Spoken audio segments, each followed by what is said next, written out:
Yes, it's another edition of Matters Arising on BCOS television, Ilya Kedirita Bashon, right here in the city of Ibadan.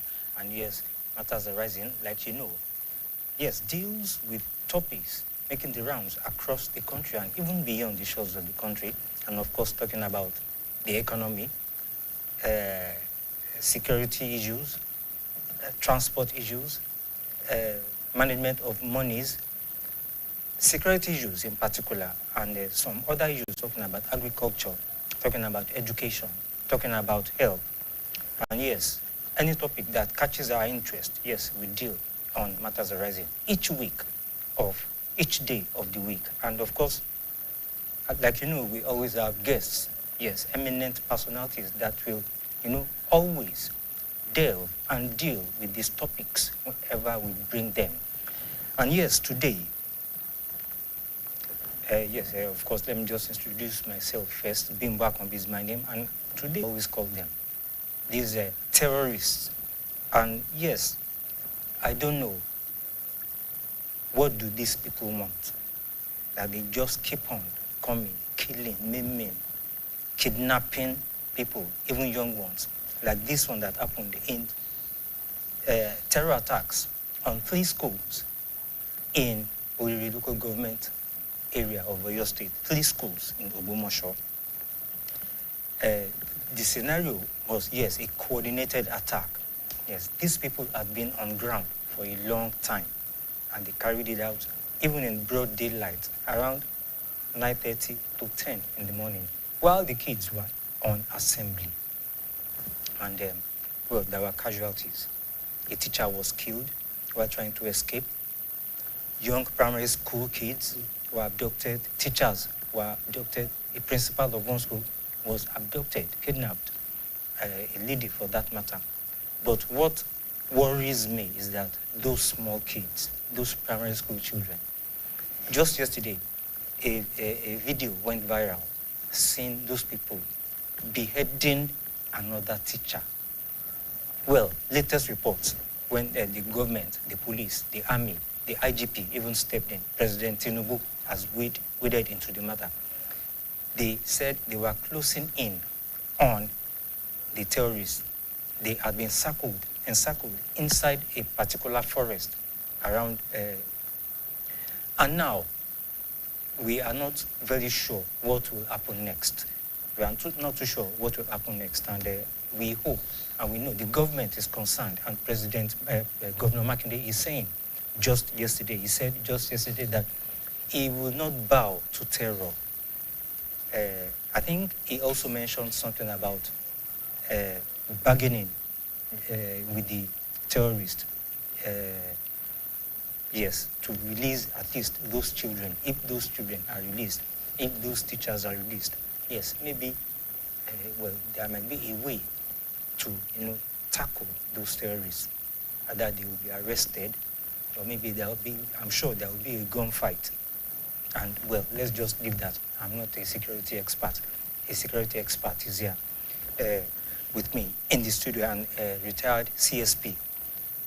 Yes, a commissioner, a CSP, a retired CSP is here. Langley Adeyemi, retired, is here with me on the program. He's retired, he's a security expert too. He came down all the way from Lagos State for this program.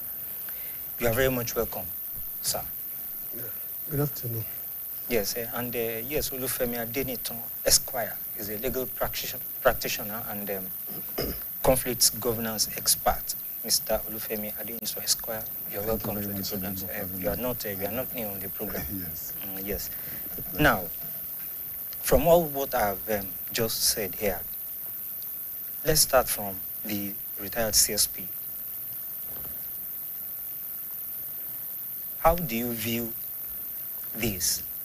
The issue of terrorism, we knew was known from the northeast, and so.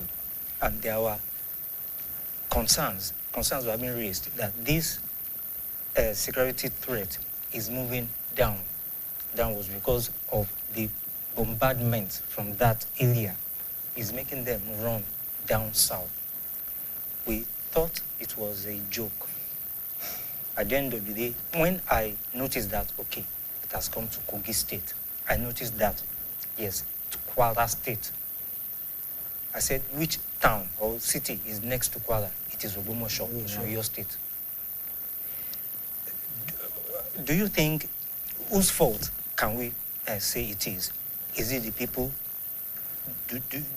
I'm sure they would have been noticing some kind of strange movements, but could not talk because maybe their businesses have not taken up their minds. They will not talk. But when all these are happening, do you think it is their concern then, or the security apparatus that is not really being utilized as much as it could? Good afternoon again. Yeah, this issue of security shouldn't be the business of police, harming and Amatekos and others. It should be the business of everyone living in that community. All other communities should be their everybody business.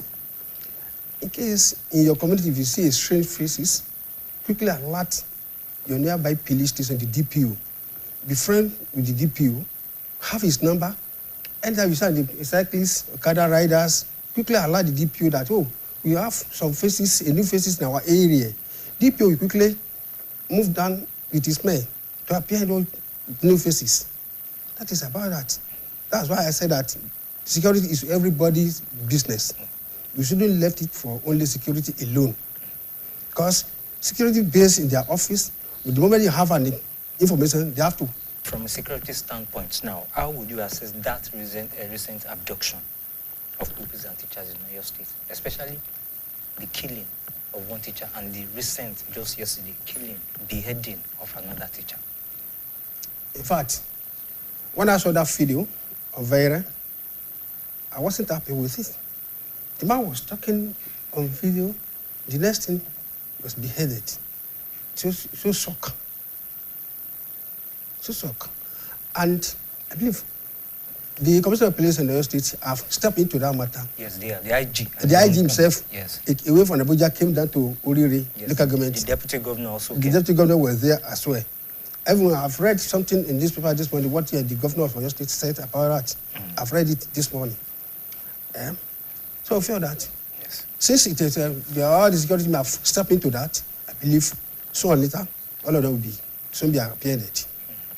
Yes, Mr. Olufemi Esquire. Yes, schools now becoming soft landing grounds for these terrorist groups, these criminals.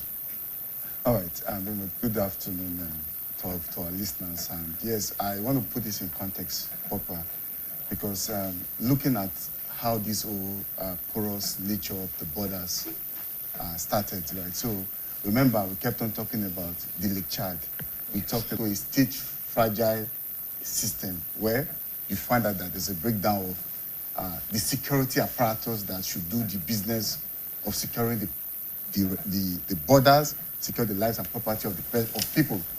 Remember, the Constitution actually provides for the state, the government, to ensure that it protects the lives and property of its citizens. That is just a primary mandate. Yes. Other things we've seen a gradual sliding of the primary purpose of what the government is actually constituted for. And it shows that this current administration, under the leadership of President Bola Ahmed Tinubu, has failed Nigerians, has failed the Yoruba people, has failed, because you've looked at generally on how there have been brazen kind of wanton killings, kidnapping, very good for people to say something.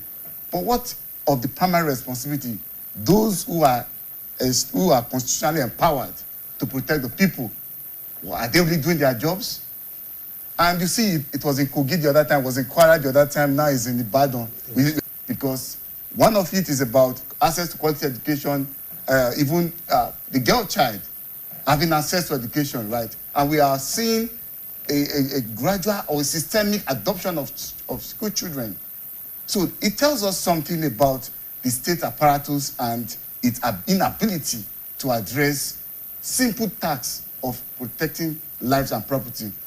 But now these guys are in the bush. They are located in the forest. So there's an effective coordination, lack of coordination within the whole structure, the organogram of the state itself. And because the state is speaking in a different voices, and even those managers of states, in terms of the security parastatals, they are not doing what they ought to do correctly. And they get this body language from even their leaders, even the president himself, right? Everyone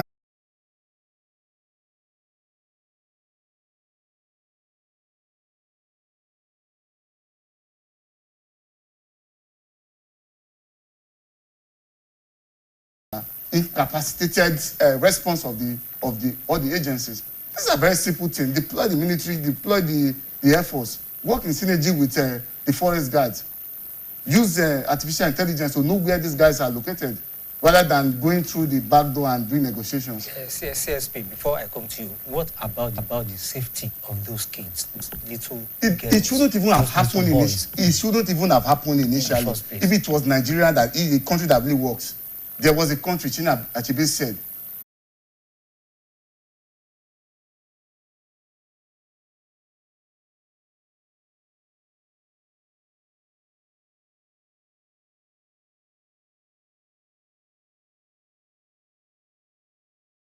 yes, retired CSP. Now, in your opinion, do you think there were intelligence failures in this aspect?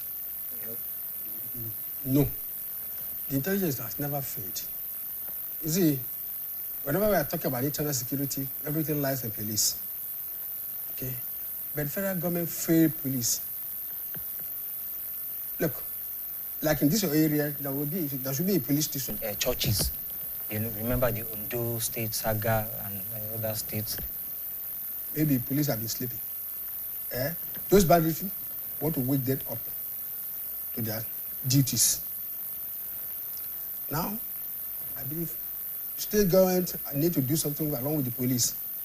Probably they'll be providing security guards for the school during the school hours, from the 7 in the morning till 4 or 5 in the evening, when the school children will closed. Are you talking about ordinary security guards or armed security guards? Armed security guard, police with Amateco and local vigilante. Okay. My Esquire, Olufemi Adeniton, what do you see to this scenario here? Yes, I quite agree. The issue around the poor management of policing is a big challenge that we're having. If you report a matter, because as a lawyer, we work so many times with the police, you have to be the one to fund the investigation. Sometimes if you need to even track down maybe a suspect, you have to be the one to even pay for the tracking and everything. Just tell you how terrible the system is. The system is very terrible. Like, even we are finding in the system. So how then do we get out of this mess? Because it's a mess that we are currently in. There's a need for a rethinking of the overall structure. Nigeria generally, because as I speak now, I don't have any other place, although if the push comes to the worst, we can always move around. But what I'm saying is that Nigeria as it is now is supposed to be the business. There should be politics away. You should put politics aside. The governor, the state governor, all members should sit down and they should be ready to see how to fix Nigeria. If they are not ready to fix Nigeria, perhaps they should declare a state of emergency and allow perhaps the military to take over the country and effect perfect control of our borders, because the lives of people are currently under threat. What do you expect tomorrow? Will you be expecting that those schools within that local environment in Ogbomoso will be able to parents able to send their kids to school? If you are saying that you have to keep mounting schools, then our school is under attack, right? So there's a problem there. The problem that we are having is that a lack of inefficiency in terms of the government. The government has failed in its responsibility. They are not committed to do anything. They will not do it. Is a campaign promise. They will make it in 2026, leading up to 2027. Of the school of thought that if Tinubu cannot fix Nigeria, then we are in a worse situation. We will be in a worse situation because he is the one that I believe does not have a godfather.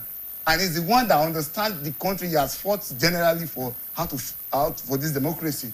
So he should understand that how serious the business of keeping Nigeria together, because we are gradually sliding into a system where Nigeria is going to be unsafe. It's going to be like perhaps a zoo very soon if efforts are not made to ensure that we mount and secure the borders effectively, and those who are supposed to do their jobs do it. Look at it. The trend analysis on the amount of investment or budget that is made towards security, and you compare it with even the arms you find on the police on the road, the soldiers, you find out that the arms does not even commensurate the amount of financing that you receive. We are talking about investment on drone technology, surveillance measures. To what effect? In fact, you could even have the drone send it into those places in the surveillance to identify, to spot out those terrorists, right? Or those bandits, because I don't call them, they are terrorists in my own opinion, right? Anyone who adopts anyone because of ransom, I don't call him a bad, he's a terrorist. Terrorist. Yeah, He's a criminal. He's a criminal. Yeah. So, and the law is there. It's not a function of whether we don't have the laws. The law is there to check these people. But it's until you make this arrest, that is when it is possible. Now you are pushing it. If you push it to the people too much, that the people should be the one to, how would even the community, how would they be able to defend themselves? A community where they don't, because the instrument of the guns and do you know that these terrorists even came with IEDs, explosive? Yes. So how do they get these things from? What's happening to the custom? What's happening to the immigration? You see, it's a system problem. I should not blame the police alone. All the agencies, including the military, the Navy, every one of them, they are all culpable. Somebody among these people they have a business of not making Nigerian work. And we have the conflict entrepreneurs are there benefiting. And the politicians are there only interested in going back for the re-election. And that is why we see the situation of Nigeria at the moment. It's not going to get better. I don't think it's going to get better. And poverty is even the main driver of this whole thing. CSP, don't you think there is a collaboration between insiders, talking about indigenous people in these communities that we are talking about? I'm not focusing really now on Uri, but some other communities. Okay. Yes, aiding and abetting the way these people carry out their coordination. You understand? Like these people, like the people believe they are, the normal terrorists, Fulanis and all those with wicked minds. You have that adage in our dialect. Yes. Look, like this is a BCOS complex thing now. I've not been coming here. I don't know much about this. That's fine. If I'm coming here to come operate, how to liaise with one of your staff. It may be junior, it may be senior. To give me terrain, where we move after the operation, where we follow out, where we follow in. Someone will give me that analysis how to move on. I'm getting it. It shouldn't be that one we cannot write it off about that issue.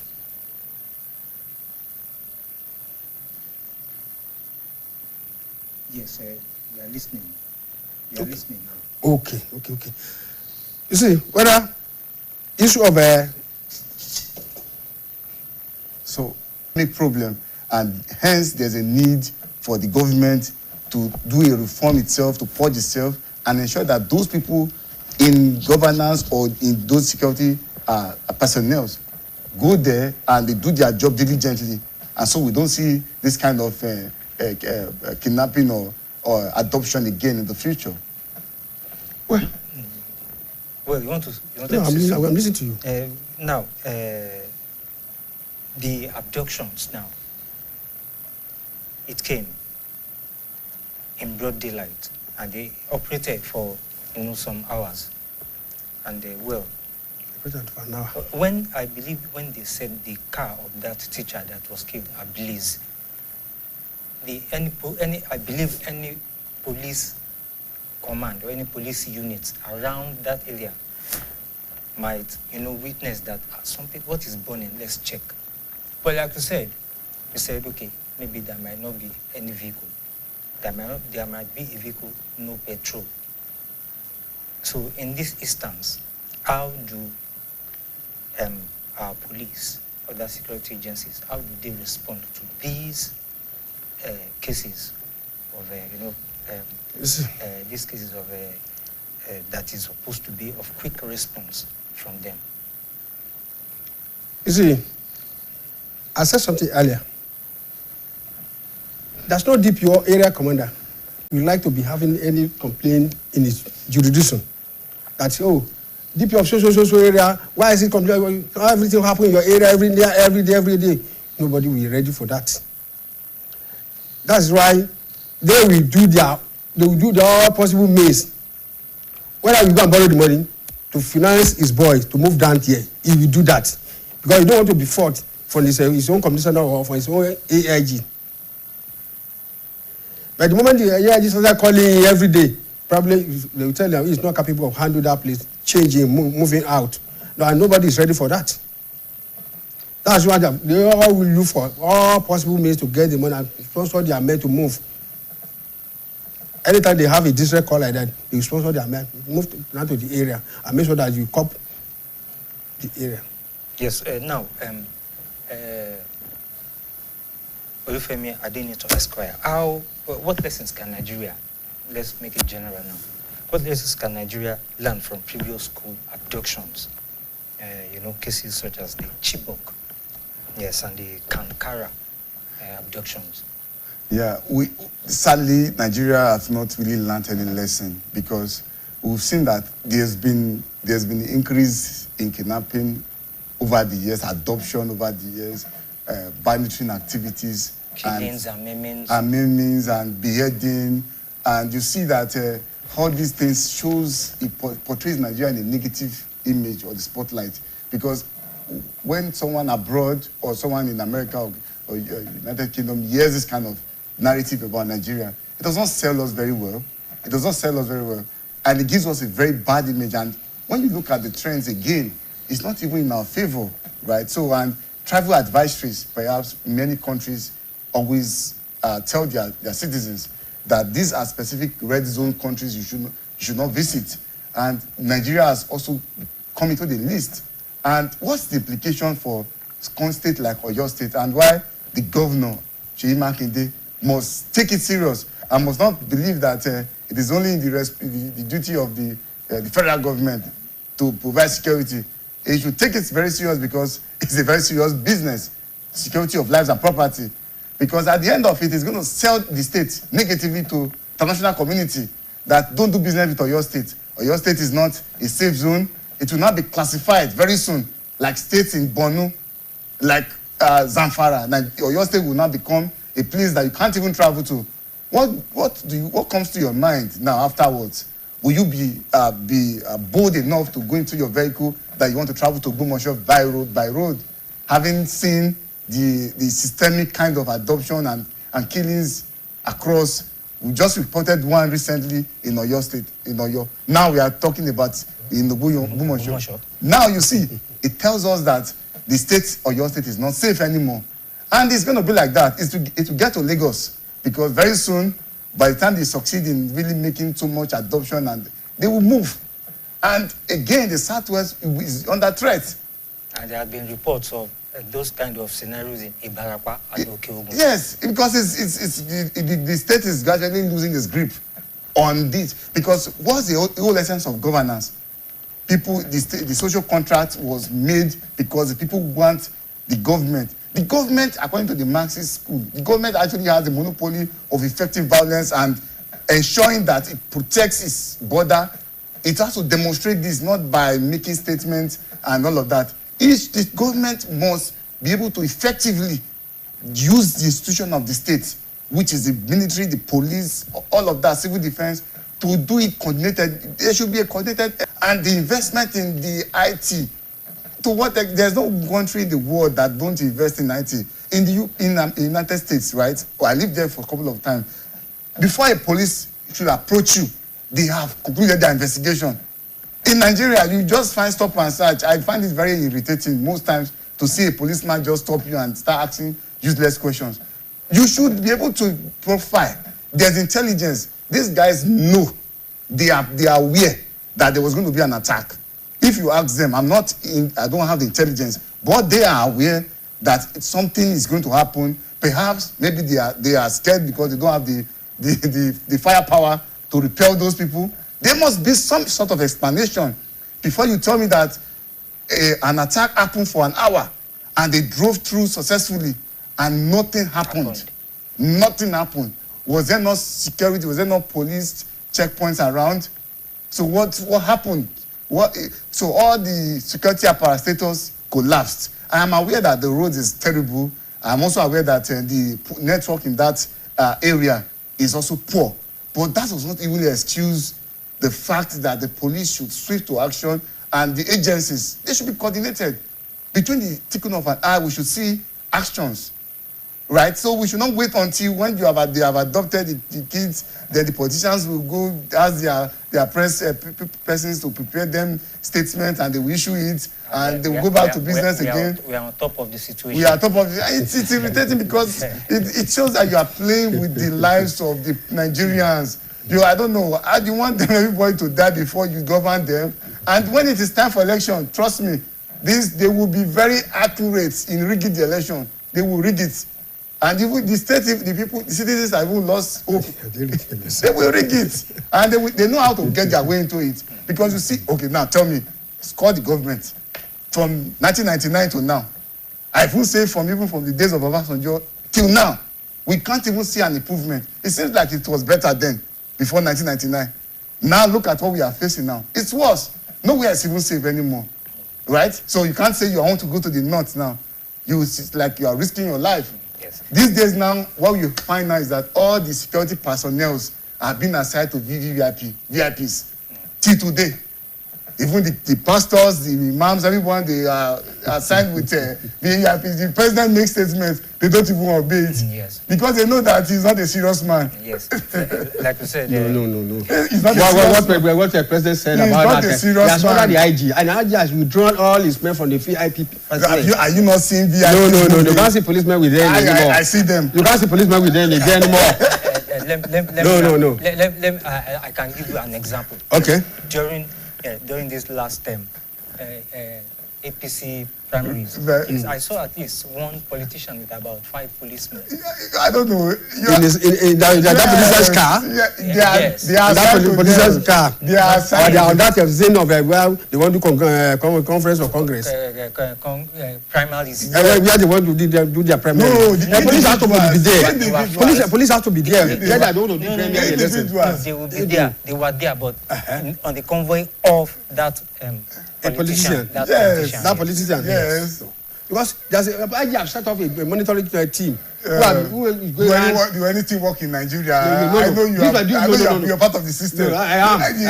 But you know. Nothing works in Nigeria. Understand? No, let me tell you something. Yes. President has give order, and I fully comply with it. He's complying Fully comply. On paper. No. On paper. Practical. On paper. Practical. He did it Yes, practically. See, my argument is that all these police officers that are stopping and harassing youths on the road, they should deploy them to these hideouts. Let them go there. And they should withdraw. But when something happens like this, that's time people always say, shift all blame and police on security. The police, who do you blame? Should I blame the presenter? Is it not the police I will blame? When somebody failed in his role, what do you somebody score an F. Do you praise the person? It's the police. Whose job is it? It's not even the job of the military. It's not the job of the Navy. Yes. It's the job of the police. Yes. The police failed. And what you find is that they are always busy collecting bribes. They are extorting money. Why you saying? They collect bribes. I see them a lot. I drive through all the roads. If you But this morning now, not only the police. There is the police. That is the civil defense. But there's no exception, no. Yes, they are doing their job. Even the ones that police is doing well. I have driven from here to Delta. I saw just 2 weeks ago. From before you get to down to Asaba, you find all of them all stopping. The only reason why they will not want to disturb you is when they know you are a lawyer. Then they will leave you. What about those that don't have a profile? Yes. Are you Well, saying of you course. introduce yourself to them? I don't introduce them as a lawyer. Ah, Of course, I didn't know that you're a in my lawyer. sick- my I didn't know account, that there's you're a a- Lawyer, of course, they might stop you. They might stop But you. if- But stop and search. Yes, Why it is is part of their duties. For you to even stop somebody in advanced society, you must have a reasonable reason. You don't just search people to be able to determine whether that person has something that you want to ask. Something that you want to investigate upon. I don't want you to apportion that I will apportion it because the police has failed my You case. said Yes, we don't have too much time now. Okay. Just quickly, do you think it is the prodding, of President Donald Trump that, woke up the Nigerian government, the armed forces, talking about when he said he will come and bombard terrorists in Nigeria? Then our Nigerian military, the High Command, they woke up and they, performed to some extent. Yes, do you think it is that? Okay, yes. If you look at it, yes. Very quickly, we don't have much time. Yes, the coordination, because the U.S. Have their foot soldiers in Nigeria at the moment, and we've seen a more success across the Lake Chad, right? Yes, AFRICOM is. Yeah, AFRICOM, yes, they have done significantly well, even taking down one of the terrorists, one of the notorious terrorists down. So yes, we've seen some kind of improvement, but is it what we're looking at it in terms of this adoption we are finding in various aspects of the country? The answer is no. And there's a need for an integrated approach. Yes, civil military coordination will work, perhaps investment in technology in terms of not just investment, even technology they even acquire. We have to talk about that some other time. For even purchase of those, the procurement process. Some of these things are locomotives, some of them are outdated, draconian, don't even work, right? So, and that's why we don't find any much impact. But yes, the U.S. Involvement in Nigeria actually worked more across the Lake Chad area, the Sahel region. Yes. We've seen much success. The Gulf of Guinea. Yes, within that area, there've been much coordination across. And now these guys are moving. So you have chased them across. In the past, there's a lot of terrorists within the Chad region that were holding it. And that was why you see the influx of so many nomadic pastoralists, that's the Fulani herders. They've moved across. That place is not safe again, but it's becoming safe now. But we are having a serious issue around managing the internal borders and all of that. And yes, finally, what mistake did you, just briefly, I just want to push this to you. What mistakes do you think those kids made before they were kidnapped? No. Those kids, they didn't make any mistakes. Because they went to school. Because they went to school. They have to. Yeah, I think that also aligns with the mantra of Boko Haram, Western education is safe. So yes. they are trying to keep kids at home. They don't want them to go to school, right? Which is sad. And whose responsibility is it? The state failure. Yes. What is happening there? Northeast, not. We don't want it to be happening here in Southwest here. By the grace of God, I think it will be. You cannot solve the problem in your state separately. It's not in isolation. Southwest. You cannot even solve it in isolation. You cannot solve the issue of Southwest isolated. It should be nationally. It will be integrated. If you say you want to solve the one in Southwest, you are still going back to the major big problem. The North Central is there. You have to solve the problem of Nigeria, and it's with the current administration, which is Tinubu, which he has failed anyway. Yes, Baba will do that. Yes, Baba is trying, we do it. Yes, so far so good. So far so good on Matters Arising this afternoon. It's been an interesting one this afternoon. And yes, I've been speaking with CSP Lanri Adiem, retired. He's a security expert. Yes, and he retired in Lagos State. Thank you very much for coming on the program, sir. Thank you. And of course, our regular here, Olufemi Adenito Esquire, legal practitioner and conflict governance expert. Thank you very much for coming on the program. And we really appreciate your appearance on the program. And yes, the topic has been terror attack on your pupils, teachers, abduction, guests, and the fallout of what is on ground. And yes, we know everything is on ground. Actions are being taken left, right, and center from the top to the local government level. Yes, we hope all will be well. And yes, it has been Matters Arising. I want to thank my producer, Yemi Alao, my assistant producer, Mutiu Ogunwale, supervising producer, Bumi Uedemi, and my executive producer, Dotun Olaiton. Yes, my name is Bimbo Akombi. We'll join you again next week for another edition of the program Matters Arising. Enjoy your afternoon.